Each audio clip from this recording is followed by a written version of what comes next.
Hello बच्चों, welcome to smart math. देखिए बच्चों, लास्ट वाला जो वीडियो था हमारा क्वेश्चन नंबर 4 तक हो गया था। कोऑर्डिनेट ज्योमेट्री क्लास 10 का एक्सरसाइज 7.2। ठीक है बच्चों, इस वाला वीडियो में क्वेश्चन नंबर 5 और 6 दोनों रहेगा। ठीक है बच्चों, देखिए, और जो बच्चे चैनल से नया जुड़े हैं वो चैनल को जरूर सब्सक्राइब करिए और बेल आइकन को जरूर दबाए ताकि आपको डेली अपडेट मिलता रहेगा बच्चों। ठीक है, मैं क्लास 10, 11, 12 का वीडियो डेली डालता रहता हूँ। अगर आपका कोई समस्या रहेगा कमेंट सेक्शन में जरूर भी वो भी लिख सकते हो। ठीक है, तो अभी हम लोग क्वेश्चन नंबर 5 स्टार्ट करते हैं। देखिए क्वेश्चन बहुत थोड़ा इंपॉर्टेंट है, थोड़ा नहीं बहुत इंपॉर्टेंट है क्वेश्चन। ठीक है बच्चों, देखिए क्वेश्चन क्या बोल रहा है, find the ratio in which the line segment joining एक पॉइंट है, कोई एक पॉइंट ए है जिसका कोऑर्डिनेट 1, -5 एंड एक पॉइंट बी है जिसका कोऑर्डिनेट -4, -5। मतलब समझ में आ रहा है, दो पॉइंट का बात चल रहा है और एक लाइन, दो पॉइंट से क्या बनेगा, लाइन सेगमेंट बनेगा। मान लीजिए कोई एक पॉइंट ऐसा है, एक लाइन सेगमेंट, एक ए पॉइंट है जिसका कोऑर्डिनेट हो गया 1, -5 और एक बी पॉइंट हो गया जिसका कोऑर्डिनेट कितना हो गया बच्चों, -4, 5। समझ में आ रहा है। देखिए ये पॉइंट का कोऑर्डिनेट कितना हो गया 1, -5, बी पॉइंट का कोऑर्डिनेट हो गया -4, 5। यहां तक समझ में आया। अच्छा उसका बाद अच्छा एक पॉइंट ढूंढिए, इसका बीच में एक पॉइंट ढूंढिए which is divided by the x axis, also find the coordinate of the point of division. X axis में मान लीजिए, देखिए बेटा इसको मैं ऐसा रफ डायग्राम है, अगर इसको कार्टेशियन प्लेन में पहले बना के दिखाता हूं कैसे डायग्राम बनेगा और एक्स एक्सिस जो बोल रहा है इसका मतलब क्या है वो भी देखिएगा।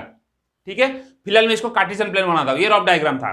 अगर मैं इसको कार्टेशियन प्लेन में बनाऊंगा, थोड़ा सा आपको इंफॉर्मेशन के लिए बता रहता हूं, ये आपका पता है कार्टेशियन प्लेन है, ये एक्स प्लस है, ये एक्स माइनस है, ये वाई प्लस है, ये वाई माइनस है। अच्छा पहला जो पॉइंट था कितना, ए पॉइंट का 1, -5, पॉइंट 1 मतलब एक्स का वैल्यू 1 और वाई का वैल्यू -5, तो यहां पर कहीं पॉइंट रहेगा ए 1, -5। समझ में आया कैसे हुआ भाई, एक्स एक्सिस में 1 गया, वाई एक्सिस में -5 है तो नीचे आएगा। अच्छा बी पॉइंट का कोऑर्डिनेट कितना, -4, एक्स का वैल्यू -4 और +5, मतलब यहां पर रहेगा कोई पॉइंट बी जिसका कोऑर्डिनेट, ये तो ड्रॉ करना आपको आता होगा अच्छे से। अरे भाई समझ में आ रहा है नहीं आ रहा, ये पॉइंट का कोऑर्डिनेट 1, -5, एक्स एक्सिस में +1 जाएगा, वाई एक्सिस में -5 जाएगा, ये वाई -5, तो ये कोऑर्डिनेट इधर हो गया। बी पॉइंट का कोऑर्डिनेट कितना है, -4, 5, तो -4 मतलब एक्स एक्सिस में -4 जाएगा और वाई एक्सिस में 5 जाएगा, तो यहां पर हो गया पॉइंट। अच्छा अगर ये लाइन सेगमेंट में ज्वाइन करूंगा, ध्यान दीजिए ये लाइन सेगमेंट में ज्वाइन कर लिया। अच्छा क्या बोल रहा है, वो पॉइंट ढूंढिए, बीच में पॉइंट ढूंढिए जो पॉइंट में एक डिवाइडेड बाय द लाइन से एक्स एक्सिस। दोबारा पढ़ रहा हूं, find the ratio in which the line segment join. Ratio पूछ रहा है, रेशियो मतलब समझ में आ रहा है, जो पॉइंट होगा यहां पर कोई भी एक पॉइंट है बीच में, एक्स एक्सिस में, वाई एक्सिस में नहीं, एक्स एक्सिस मतलब ये वाला एक्सिस, यहां पर कहीं एक पॉइंट मान लीजिए सी है, इसका पूछ रहा है क्या, पहले पूछ रहा है इसका रेशियो पूछ रहा है, रेशियो मतलब m:1, मतलब ये BC, ये पूछ रहा है BC:, क्या बेटा, CA, या उसको बोल सकते हो M1:M2, ये आपको पूछ रहा है। क्लियर, पहला क्वेश्चन समझिए अच्छे से, BC:CA या M1:M2 का रेशियो पूछ रहा है। अगर ये M1 होगा, अगर ये M2 होगा, ये दोनों का रेशियो पूछ रहा है। क्लियर। अच्छा नेक्स्ट बोल रहा है C पॉइंट का कोऑर्डिनेट भी ढूंढिए।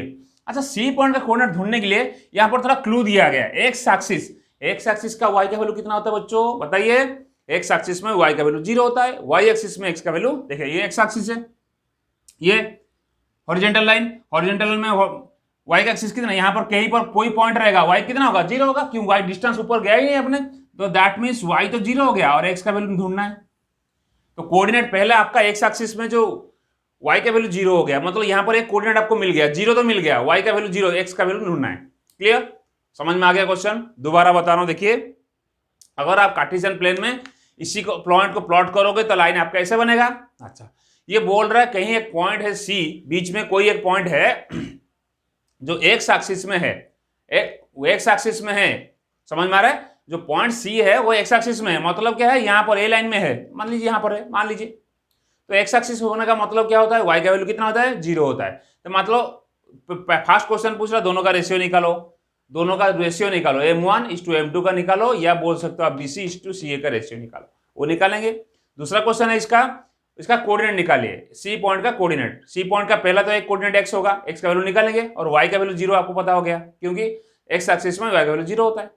ठीक है, अभी सॉल्यूशन करते हैं, ये आपको समझा दिया मैंने, इसका सॉल्यूशन देखते हैं। चलिए solution, let a point A, coordinate कितना गिवन है बच्चों 1, -5, ये गिवन है, एंड अनदर पॉइंट कितना बच्चों बी, जिसका कोऑर्डिनेट कितना है -4,5। चलो यह गिवन था वो लिख दिया मैंने। अच्छा हियर पहला काम है x1 लिखा लिए, x1 और y1। x1 कितना 1, y1 कितना -5, x2 कितना बच्चों -4, y2 कितना बच्चों 5। ये निकाल दिया आपने।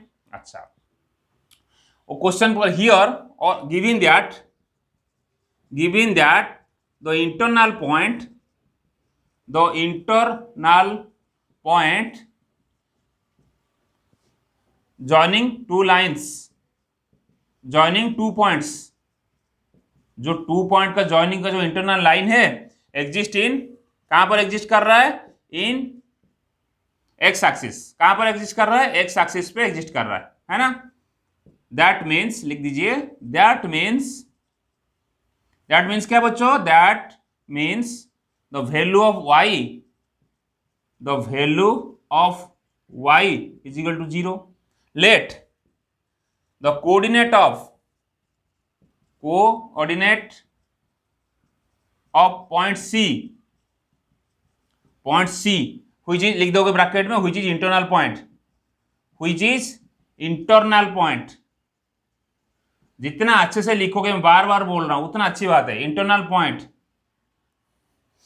ऑर्डिनेट्स आर सी पॉइंट का ऑर्डिनेट कितना हो गया बच्चों x, 0।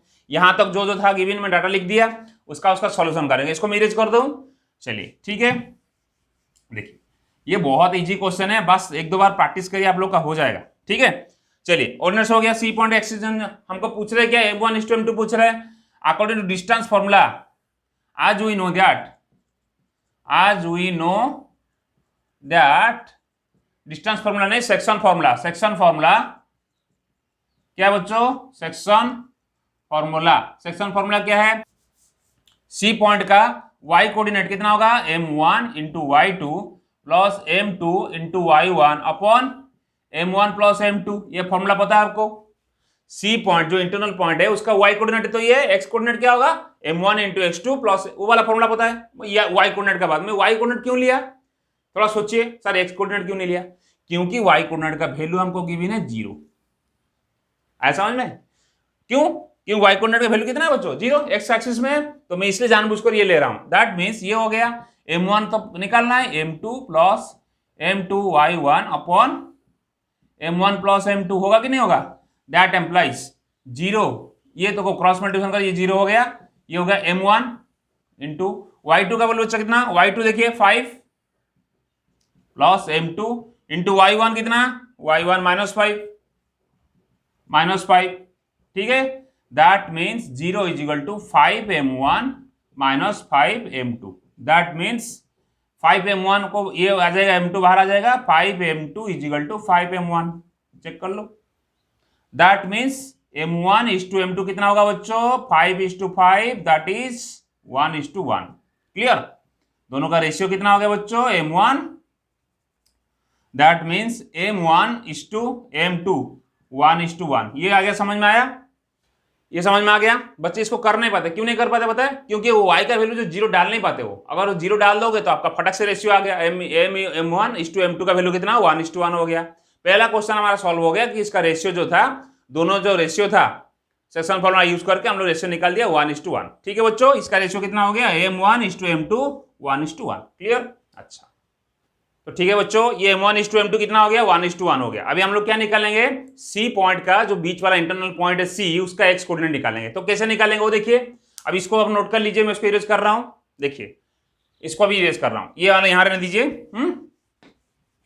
अच्छे से नोट कर लिए होंगे बच्चों, आप स्क्रीनशॉट ले लीजिए। अच्छा देखिए, सी पॉइंट जो था हमारा इंटरनल पॉइंट, उसका एक्स कोऑर्डिनेट कैसे निकाला। सी पॉइंट का जो एक्स कोऑर्डिनेट कितना होगा, according to distance formula m1 into x2 plus m2 into x1 upon m1 plus m2। Clear, अच्छा सी पॉइंट का x coordinate that is m1 value m1 1:1, that 1 लिख दीजिए। m1 का वैल्यू कितना 1 हो गया, x2 का वैल्यू कितना -4 प्लस m2 का वैल्यू 1 और x1 कितना बच्चों 1 अपॉन 1 प्लस 1। चेक कर लो m1:m2, that is -4 + 1 upon 2 that is -3/2। That means क्या हो गया बच्चों, सी पॉइंट का एक्स कोऑर्डिनेट कितना हो गया -3/2 और सी पॉइंट का वाई कोऑर्डिनेट तो 0 है, वो तो हमको पता है क्वेश्चन में गिवन है। दैट मीन्स सी पॉइंट का एक्स और वाई कोऑर्डिनेट दोनों कैसे होगा, सी पॉइंट का एक्स कोऑर्डिनेट हो गया -3/2 और वाई कोऑर्डिनेट 0। यही आपका आंसर है। तो ये आपका फाइनल आंसर आ गया, सी पॉइंट का दोनों कोऑर्डिनेट निकल गया और उसका रेशियो भी निकल गया। ये क्वेश्चन इंपॉर्टेंट है, बहुत बार एग्जाम में आ चुका है ऐसा क्वेश्चन, इसको अच्छे से नोट करिए। इसका हम लोग क्वेश्चन नंबर क्या करेंगे 6 करेंगे, ठीक है बच्चों, अच्छे से नोट करिए इसको। देखिए बच्चों क्वेश्चन नंबर 6 क्या बोल रहा है, if 1, 2, 4, y, x, 6 and 3, 5 are the vertices of a parallelogram taken in order, find the x and y। देखिए यहां पर पैरेललोग्राम का बात चल रहा है, पैरेललोग्राम का 4 वर्टिसेस दिया है। तो पहले मैं पैरेलल ड्रॉ करता हूं जैसे क्वेश्चन के हिसाब से। मान लीजिए एक पैरेललोग्राम ऐसा है ना बच्चों, ठीक है, एक पैरेललोग्राम ऐसा है जिसका ए पॉइंट का कोऑर्डिनेट कितना बच्चों 1, 2, मान लीजिए एबीसीडी पैरेललोग्राम है और बी पॉइंट का जो कोऑर्डिनेट है 4, y। वर्टिसेस मतलब समझ में आ रहा है? अच्छा ठीक है। सी पॉइंट का कोऑर्डिनेट कितना बच्चों, सी पॉइंट का कोऑर्डिनेट हो गया x, 6 एंड डी पॉइंट का कोऑर्डिनेट कितना हो गया 3, 5। टेकन इन ऑर्डर मतलब समझ में आ रहा है, ऑर्डर में चलेगा, ऐसा नहीं कि ए लिखा इधर बी लिखा इधर, ऐसा नहीं है, ए लिखा इधर सी लिखा इधर, ऐसा नहीं, ऑर्डर में चलेगा ए बी सी डी। आप ए बी सी डी कुछ भी कर सकते हो, बड़ा ऑर्डर में होना चाहिए। आप यहां पर बी रख सकते हो, यहां पर बी रख सकते हो, आप यहां पर भी ए ले सकते हो, कोई इशू नहीं है, ठीक है। अगर एबीसीडी एक पैरेललोग्राम है और 4 vertices A B C D है, उसका 4 वर्टिसेस का कोऑर्डिनेट गिवन है आपको। अच्छा क्या बोल रहा है, एक्स और वाई फाइंड करना। यहां पर जो एक्स है, यहां पर वाई है और यहां पर एक्स है, इसका वैल्यू फाइंड करना। कैसे करेंगे सोचिए जरा। देखिए पैरेललोग्राम और रेक्टेंगल जो भी है, जितना भी क्वाड्रेटल है, उसका प्रॉपर्टीज आपको मालूम होना चाहिए ये क्वेश्चन करने से पहले, है ना। हो सकता है रेक्टेंगल को क्वेश्चन डाल दिया, पैरेलल को उठा के रेक्टेंगल कर देगा, तो क्या होगा। देखो पहले मैं रेक्टेंगल का प्रॉपर्टी बता रहा हूं। रेक्टेंगल का प्रॉपर्टी क्या होगा, रेक्टेंगल में अपोजिट साइड इक्वल होना चाहिए, सारे डिग्री 90 डिग्री होना चाहिए, सारे एंगल्स, और जो दोनों डायगोनल्स है वो दोनों इक्वल होना चाहिए। एसी और बीडी जो दोनों डायगोनल है वो दोनों इक्वल होना चाहिए। बट यहां पर रेक्टेंगल का बात नहीं चल रहा है, पैरेललोग्राम का बात चल रहा है। पैरेललोग्राम का प्रॉपर्टी क्या बोलता है, opposite sides are equal, opposite sides are parallel, but the diagonals, both the diagonals should be bisect to each other. मतलब क्या है, जो एसी जो डायगोनल्स है हमारा, ए सी जो डायगोनल है और बी डी जो डायगोनल है, मान लीजिए बाइसेक्ट करेगा, कोई पॉइंट पी पे इंटरसेक्ट करेगा, लेकिन वो पी क्या होगा बाइसेक्ट करेगा। मतलब क्या है, पी हो जाएगा मिड पॉइंट, समझ में आ रहा है, पी हो जाएगा मिड पॉइंट। और M1 इस जो यहां पर मान लीजिए फॉर एसी के लिए, अगर एसी के लिए M1 M2 होगा और M1 = M2 होगा, मिड पॉइंट होगा। मतलब क्या है, समझ में आ रहा है, मिड पॉइंट मतलब ये होगा, आप ऐसे लिख सकते हो AP = क्या हो जाएगा PC हो जाएगा और DP = PB हो जाएगा। समझ में आ रहा है। दैट मीन्स यहां पर अगर एसी के लिए लोगे, अगर फॉर एसी के लिए M1 M2 का वैल्यू सेम होगा, और सिमिलरली बीसी के लिए बीडी के लिए DP PB वो वैल्यू सेम होगा। पी पॉइंट आपका मिड पॉइंट हो जाएगा, और मिड पॉइंट का सेक्शन फॉर्मूला पता है, उसी को यूज करके हम लोग ये सॉल्व करने वाले, ठीक है। तो हम लोग क्वेश्चन सॉल्व करते हैं। इसका सॉल्यूशन देखिए, इसका solution, let ABCD is a parallelogram, ठीक है। According to question A point का कोऑर्डिनेट कितना बच्चों 1, 2, बी पॉइंट का कोऑर्डिनेट कितना, बी पॉइंट का कोऑर्डिनेट 4 और y, सी पॉइंट का कोऑर्डिनेट कितना x और 6, और डी पॉइंट का कोऑर्डिनेट हो गया बच्चों कितना 3 और 5, ठीक है, 3 और 5, डी पॉइंट का कोऑर्डिनेट आ गया। आज वी नो दैट, लिखिए, as we know that the diagonals of a parallelogram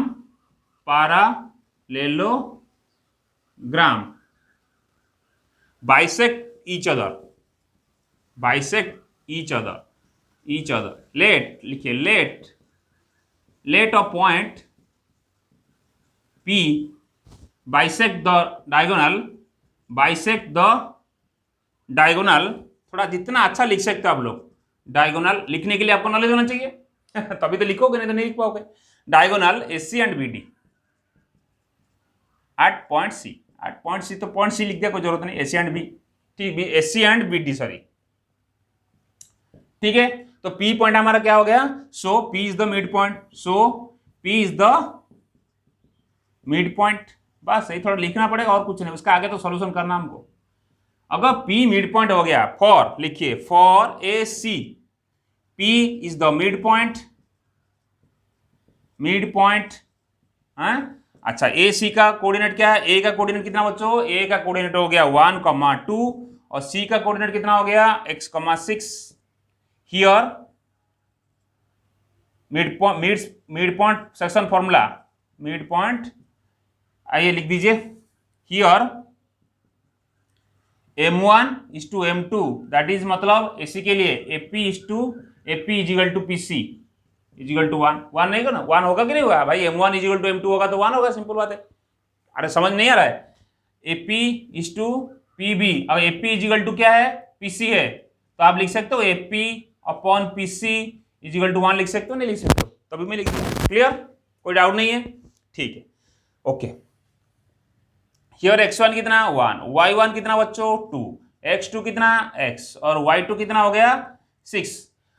तो P पॉइंट का x कोऑर्डिनेट कितना होगा, P पॉइंट का x कोऑर्डिनेट हो गया कितना होगा बच्चों, x1 plus x2 upon 2, that is x1 plus x2 कितना हो गया 1 plus x upon 2, that means P point का जो x कोऑर्डिनेट हो गया 1 प्लस x अपॉन 2, ठीक है बच्चों, ये नोट कर लिया आपने। अच्छा, P पॉइंट का y कोऑर्डिनेट क्या होगा, चेक करो, हम लोग एसी के लिए निकल रहे हैं, P पॉइंट का y coordinate y1 plus y2 upon 2। अच्छा, y1 कितना यहाँ पर, y1 देखिए 2 plus 6 upon 2, that is 8 upon 2, that is 4। तो P पॉइंट का y कोऑर्डिनेट कितना हो गया बच्चों, 4 हो गया, चेक कर लो।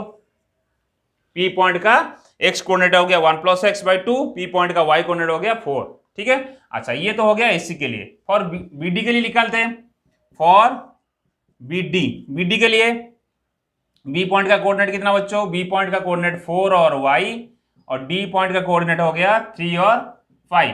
तो x1 कितना हो गया 4, x2 कितना, सॉरी y1 कितना हो गया बच्चों, y1 हो गया y, x2 हो गया 3 और y2 कितना, y2 हो गया 5, क्लियर।